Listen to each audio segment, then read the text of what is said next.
This is the third of the perfections, of the 10 perfections. It is renunciation. Nekama in Pali. Very important to understand this one. Lots of people practice Buddhism in the West.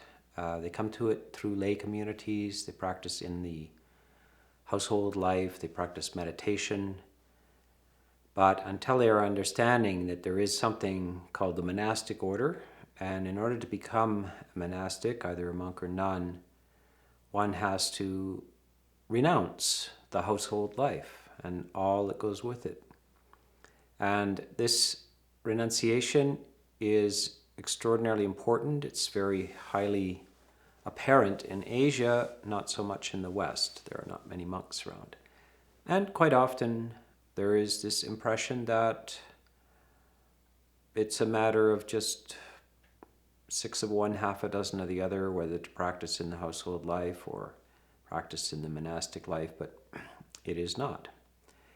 The Buddha is very clear on this, and so this renunciation is something that happens in the development of this path towards arahantship, and ultimately also for those who are aspiring to Buddhahood, those very, very few.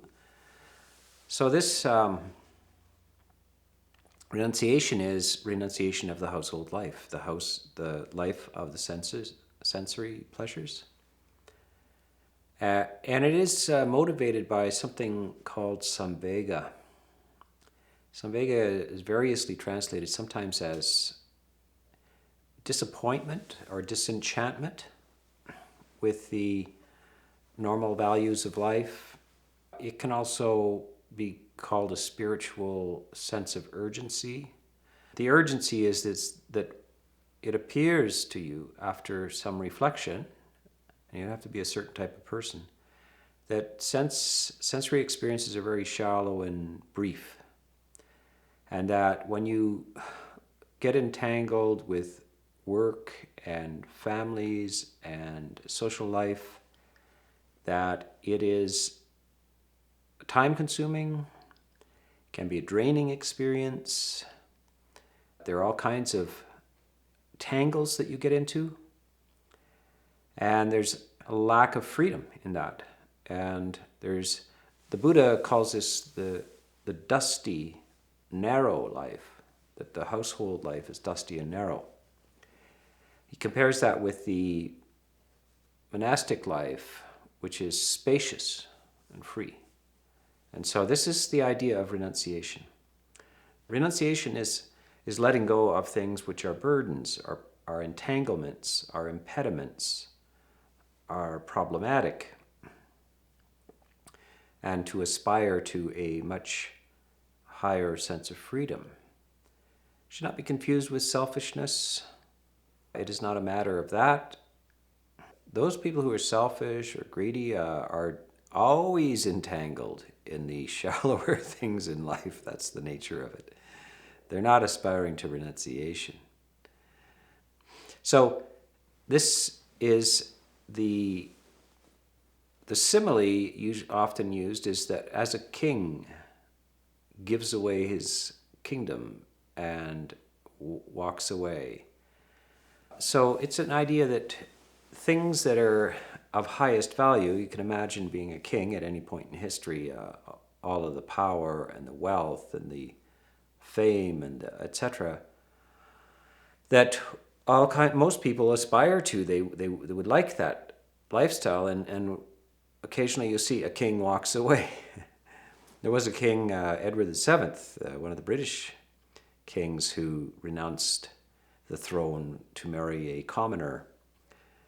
Not a great example of renunciation. Certainly he gave away the throne, but got involved with marriage and so forth. The Bodhisattva himself, the Buddha, before he was the Buddha, was a prince and was destined to inherit a kingdom. And he left his wife, his child, his family, a huge fortune and inheritance. and went into complete uncertainty in the forest. So there's the example of this renunciation. Renunciation, the value of renunciation is not just known in Buddhism, it's also in other religious traditions. You'll see that the Catholics and the Orthodox Christians have a monastic orders, and there again there's a perception and understanding about renunciation. A renunciation is an unburdening, and it's also a certain people just become disenchanted with ordinary events and ordinary goals of life. Money and the triviality of entertainment. Eventually, it just appears to one that it is not of lasting value. It's a distraction, and there is a great question that needs to be answered. There's a great matter that needs to be dealt with. This is a matter of death itself. And death forces you to reflect on the meaning of life. What's the point? How am I going to spend my time? How shall I live? And of course, some people live at a very low level, barely above the animal level. They're motivated only by instinctual impulses. Others are intellectual or artistic, benevolent, etc. They function at a higher level, and they have some restraint, and maybe they even have some renunciation in their life. However, this is the aspiration to the perfection of renunciation. In order to perfect this renunciation, one needs to get rid of everything, all the entanglements. All that remains is food, clothing, shelter, medicine, the basic requisites of human survival. And that's what you take up as you enter into the monastic life, the holy life. You are given at your ordination the means of just basic clothing, instructions on shelter, and shelter, by the way, is limited. It's not any shelter. It has limitations on it. Food has limitations on it. When you can eat, what types of food you can eat, how you get the food, all these things are restricted. And so you have to be getting your value from something else than the mere ability to choose sensory pleasures or entertainment or your whims in terms of food, clothing, shelter. Medicine, again, is not always certain, and one has to be content with it. And in some ways, it might be a certain amount of insecurity to renounce the protective nature of money. And if you get into a serious medical situation, what do you do if you don't have any money? On and on. So you're putting your life on the line, but it's worth it. So renunciation is a freedom, is an unburdening that is so helpful, so uplifting that you're willing to give away everything. Notice it's different than generosity. Generosity is giving something specifically to other people. Renunciation is simply abandoning. You might give things away. Maybe you decide to go off and become a monk and you give your record collection away, your guitar, your car, whatever. You give them to somebody. That's fine. It's not really as an impulse of generosity. It's an impulse of just unburdening and freeing. And so you have stories sometimes of people taking their wealth, their gold, and just throwing it in a river and walking away, just handing the keys over to their house and walking away. So that's a different kind of spirit than generosity, but both of them aim at lightening up, and both of them have to be developed and purified. Renunciation is also you're sharing your renunciation, because when other people come in contact, if they're ready, they come in contact with a person who has renounced the ordinary structures of the household life, it makes them think. It brings them up short, because people often get preoccupied with accumulations and getting more and more pleasures and so forth. And it's a tiring, exhausting sometimes business to do that. And it's always fraught with insecurity. But everybody around you talks that way, and everybody thinks that way. So every now and then, if you see somebody who doesn't think that way, it opens up a different possibility in life, a different way or a different attitude in life. So this is a critically important that there are people visibly living a renunciant life, and it allows others to know of the possibility. In the Western society, certainly that I was raised in my generation, it was not apparent whatsoever that there was an alternative lifestyle that was respected by mainstream society, a non-materialistic lifestyle of renunciation.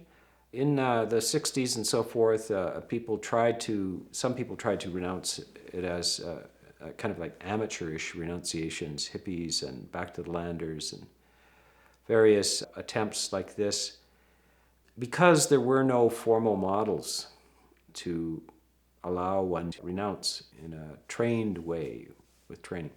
In Asia, monasteries are common, and one who has this feeling of samvega, remember the spiritual disenchantment and the spiritual urgency, can easily step across the road and find a renunciant community, and those renunciants will instantly recognize, here's another whose eyes are opening, who is disenchanted with the dusty and narrow life of the household structure of family and work, etc. And in the Buddhist countries, also those who are living the household life also celebrate this. So they all appreciate that somebody does this and that it inspires them in some way. And usually there's usually a sense that I appreciate what you're doing. I'm not ready myself. I don't have the samvega, but it inspires me that others do. It confirms the nature of the teachings of the Buddha. So the householders, parents and friends and relatives of young men that want to go forth as monks are congratulatory for that. In the West, it would be a different story. There would be a lack of understanding and incomprehension. And this tells you something very important about our society. When we don't understand that, when we don't appreciate that, we are deeply mired in shallow values. This is a criticism, a profound criticism, which is deserved of the Western structure. It is damaging to the psychology of humans to feel that there is no alternative to a life of competitive acquisitions, of the entanglements and melodramas of family lives, etc., that there is no other way of being. This is a great shame. It shows that the culture is not highly developed. It is technically developed, but it is not mature. It's not psychologically mature. It's not developed in this sense. And any culture that doesn't have the idea of renunciation, doesn't appreciate it, is undeveloped. So more or less it's a third world spiritual country. First world material country, third world spiritual country. So those are a few reflections on renunciation. And I think that during this talk I was a little provocative as well, kind of deliberately, so that if some of what I said pushes your buttons or steps on your toes, it was on purpose to make you reflect about this and how you perceive this. So I'll leave this talk for now.